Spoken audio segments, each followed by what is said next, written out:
Today we're learning more about ADHD, and here to talk with me about it is Carmen Kusicek. She's with Visionary Psychiatry. Carmen, what is ADHD? What's it stand for? Such a great question. Well, technically the big long name, but for people to really think about it, ADHD is when you can't sit still or you can't remember things. So what are some of the symptoms or signs that someone might have ADHD? Well, they're not able to self-regulate enough to truly sit down, be calm, and get through an activity that they need to do, whether it's at work for an adult or whether it's a child at school for age appropriateness, of course. I mean, it's not like they're gonna sit for 12 hours straight.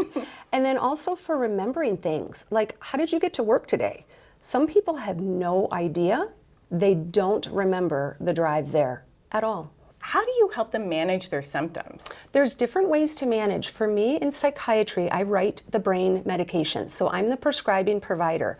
You can also work with therapists, counselors, and social workers for therapeutic techniques of behaviors such as making lists or little check boxes to check off of activities that you have done during the day, all sorts of different ways, but I'm the medication person. When people think of ADHD, they might have heard of drugs like Adderall to help people with this sort of condition, and this is something you prescribe. Absolutely. Adderall and Ritalin are the most common ones of what people know. However, those are generic now. Generic medications are the ones that have been plagued with all the shortages.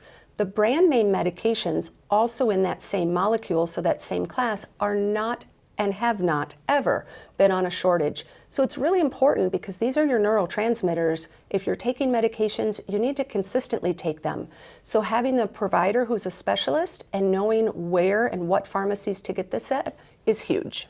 Let's talk more about the difference between psychiatry, psychology, therapy, primary care. Tell me about why someone would see you to treat this condition. A lot of times it started in primary care, whether that's family practice, OB-GYN, something like that. However, they see a lot, but they don't do everything. They need to refer to the specialists. No different when they refer to cardiology or the other specialties.